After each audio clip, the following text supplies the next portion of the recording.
dengan Mbak Dinda yang ngehubungin Ibu kemarin. Iya betul. Yang mau cerita gitu ya katanya. Gimana kabarnya Mbak?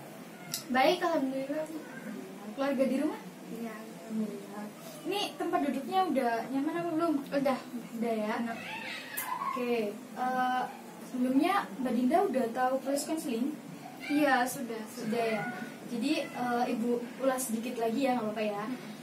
Untuk proses konseling itu proses pemberian bantuan dari seorang konselor kepada konseli dalam menyelesaikan permasalahannya. Jadi yang perlu digarisbawahi di sini adalah yang menyelesaikan adalah Mbak Dinda. Ibu hanya sebagai fasilitator atau membantu seperti itu. Nah, di dalam proses konseling ini ada beberapa asas Mbak Dinda. Salah satunya itu ada asas kerahasiaan. Jadi semua yang diceritakan Mbak Dinda ke Ibu itu terjamin aman seperti itu. Terus ada asas keterbukaan sama kesukarelaan. Asas ini tuh diharapkan Mbak Dinda secara terbuka dan secara sukarela menyampaikan permasalahannya seperti itu. Gimana Mbak Dinda? Udah paham ya? Oke, sebelumnya ini kan lagi di rumahnya Ibu nih. Nanti kalau misal ada gangguan atau apapun minta dimaklumin ya. Tapi Ibu jamin Ibu tidak akan bercerita dengan semua tetangga yang ada di sini karena kerahasiaan atau permasalahannya Mbak Dinda itu udah Ibu jaga kayak gitu. Oke, mungkin dinyamankan dulu tempat duduknya. Sudah bisa dimulai untuk bercerita. Jadi Bu, saya kan mau ke turnamen. Tapi saya tuh kurang percaya diri gitu loh Bu sama kemampuan saya. Soalnya saya tuh biasanya tuh tingkat-tingkat yang kecil-kecil aja kayak kabupaten gitu kan Bu. Jadi sekarang tuh kayak lebih besar gitu loh Bu. Jadi saya tuh kayak kurang nggak percaya aja sama kemampuan. Jadi saya tuh kayak suka bingung gitu. Kayaknya cancel aja atau bagaimana. Tapi kalau saya pikir-pikir lagi cancel itu malah kayak menyinggung pelatih saya gitu Bu. Udah sama kerja keras saya selama ini tuh buat apa kalau cuma stuck di situ aja. Tapi namanya juga manusia kan ya Bu ya. Pastinya juga kayak bingung lah, ada dilemanya gitu dan gak percaya diri sama. Oke, di sini bisa Ibu katakan bahwa Mbak Dinda merasa kurang percaya diri sebelum turnamen itu terjadi gitu ya.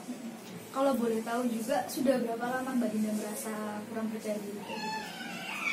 Semenjak dikasih taunya ini kalau saya harus ikut itu tadi. Tapi sebelumnya udah pernah ada omongan nggak? Maksudnya kayak dari pelatihnya itu ngomong, Dinda nggak mau ikut turnamen ini kayak gitu. Pelatih saya nggak ngomong kayak gitu sih Bu. Pelatih saya kayak ngomong, kamu nggak mau ngembangin ini apa tuh namanya? Skill? Iya. Apa tuh bukan namanya tuh tingkat. Kamu nggak mau ngembangin tingkatanmu seberapa? Masih kayak kamu masih stuck di kabupaten aja kayak gitu. Kamu nggak mau lebih tinggi gitu kan, prestasinya kan kalau lebih tinggi kan lebih bagus katanya kayak gitu. Pelatih saya juga bilangnya kayak gitu Bu. Jadi pernah ada omongan kayak gitu ya, untuk kayak ngajak ke lebih tinggi lagi tingkatnya. Sebelumnya juga pernahkah ada suatu kejadian yang membuat Mbak Dinda itu hampir nggak percaya diri lagi kayak gitu? Maksudnya apa sih yang buat Mbak Dinda merasa nggak percaya diri gitu loh? Ya tadi Bu, kemampuan saya Kemampuan. itu, iya. Ya saya pernah di posisi ini kan, tapi itu cuma berlangsung beberapa hari doang gitu. Setelah saya latihan itu ya sedikit demi sedikit biasa aja, karena saya tahu itu masih tingkat yang saya biasanya ikutin gitu loh. Jadi saya biasa aja. Oh, boleh tahu tuh namanya? Bulu tangkis. Oh, bulu tangkis. Oh, lebih sering latihan juga ya? Iya, lebih sering. Terus untuk turnamen atau perlombanya gitu sering nggak Mbak Dinda ikut yang di tingkat kabupaten itu? Iya, sering Bu, sering. Itu kan kalau setahu Ibu kan kalau bulu tangkis itu ada beberapa tingkatan ya, kayak tunggal, ganda, campuran gitu. Mbak Dinda main di apanya? Saya single, saya di tunggal. Oh, yang di tunggalnya ya.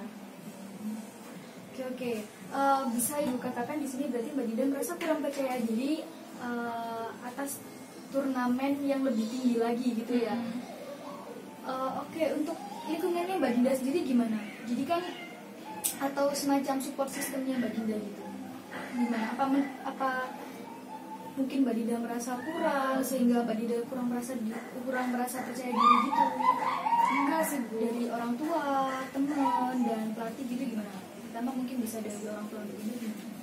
Semuanya lancar, semuanya dukung saya, semuanya kalau saya lagi down gitu pasti digituin lagi, dibangkitin lagi sama mereka gitu kan. Tapi namanya juga manusia. Iya sih, namanya juga apa ya, kayak proses ya. Iya, proses buat maju kan perlu ada ombak. Iya sih, Mbak Dinda udah sadar gitu loh. Mbak Dinda udah sadar kalau itu adalah suatu proses dalam Mbak Dinda melakukan sebuah turnamen kayak gitu.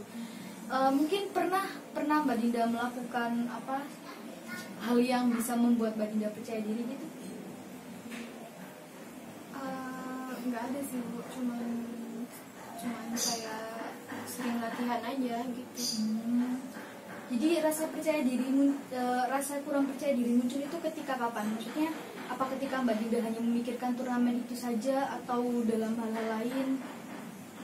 Iya itu karena mungkin tingkatannya lebih tinggi, pasti kan lawan kita juga makin tinggi juga. Benar juga sih. Tapi mungkin itu juga karena pikirannya Mbak Dinda gitu ya. Iya sih, semuanya iya sih. Pelatih saya juga bilang kalau jangan terlalu dibuat beban gitu, jangan terlalu dipikir gitu. Bisa kamu pasti bisa. Tapi kan saya bisa, cuman saya nggak pede aja, takutnya kayak tidak sesuai ekspektasi lah. Pernah ada kejadian kah Mbak Dinda? Maksudnya yang turnamen dulu kayak pernah sempet apa ya, misal kalah turnamen gitu, akhirnya jadi ada hal yang dipertimbangkan lagi untuk turnamen yang lebih Pernah itu waktu itu saya cedera sampai cedera itu kan kata pelatih saya it's okay gitu, bukan maunya kamu kok tiba-tiba cedera itu kayak gitu. Itu yang bikin kayak saya terlalu memaksa, emang waktu itu saya terlalu memaksa Bu gitu kan, emang sampai akhirnya cedera itu tadi, terus dampaknya di turnamennya Mbak Dinda gitu ya? Iya. Oh, jadi bisa Ibu simpulkan di sini Mbak Dinda kurang merasa percaya diri atas turnamen yang lebih tinggi lagi karena ada beberapa faktor gitu ya. Salah satunya adalah takut cedera itu tadi ya. Bukan. Oh, bukan. Takut skill saya tidak. Oh iya sih, kemampuan, lebih ke kemampuannya Mbak Dinda itu ya. Oke, nggak apa-apa Mbak Dinda, itu mungkin bisa jadi adalah tadi yang Mbak Dinda katakan itu adalah suatu proses gitu. Oke, di sini Bu mau tanya, sebenarnya keinginan dari Mbak Dinda sendiri itu apa di proses konseling ini? Saya mau memastikan lagi Bu, kalau saya itu kayak bisa ngelakuin itu gitu. Ada lagi keinginannya? Apakah hanya itu saja? Apakah hanya ingin untuk memastikan bahwa diri saya bisa gitu, atau mungkin lebih kayak keinginan yang lain, saya pengen menang di turnamen ini Bu, saya ingin lebih meningkatkan lagi skill saya. Kalau menang sih saya nggak kurang percaya diri lagi Bu, saya soalnya gimana ya, saya besok itu mikirnya menang nggak menang itu saya terima aja, cuman untuk masalah kepedean itu Bu, kan saya takutnya tiba-tiba nggak berani terus ntar saya pingsan. Enggak. Iya, nggak apa-apa sih, itu kan cuma bayangan-bayangan aja kan, tapi untuk realitanya atau untuk dilakukannya kan belum pasti gitu kan. Kalau boleh tahu juga turnamennya kapan ya Mbak Dinda? Berapa bulan dari yang 2 bulan lagi. 2 bulan lagi. 2 bulan lagi dengan Mbak Dinda berlatih setiap hari atau ada waktu-waktu tertentu? Waktu tertentu, seminggu 3 kali. Kalau mungkin biasanya seminggu atau 2 minggu kemudian tuh saya ya dengan yang dilakukan Mbak Dinda seperti itu juga mungkin bisa apa ya, menurut Ibu juga kemampuannya udah bisa nyampe sih untuk ke turnamen itu gitu. Oke, balik lagi ke yang ibu tanyakan tadi, untuk lebih apa ya, keinginannya Mbak Dinda sendiri itu seperti apa dalam proses konseling harapan Mbak Dinda? Ya saya lebih percaya diri aja gitu, kayak percaya sama kemampuan sendiri kalau bisa gitu. Jadi bisa ibu katakan bahwa Mbak Dinda di sini keinginannya adalah ingin lebih percaya diri lagi untuk turnamen yang akan datang gitu ya. Terus apa sih yang udah Mbak Dinda lakukan untuk memenuhi keinginannya Mbak Dinda itu? Apakah pernah mencoba untuk memotivasi diri sendiri, lebih kayak apa ya, kayak apa sih, semacam cari support system lagi kayak gitu? Gimana? Apa udah pernah? Iya itu pasti Bu. Terus saya kayak latihan setiap hari, jaga pola makan kayak gitu. Setiap saat saya selalu kayak gitu. Setiap saat ya.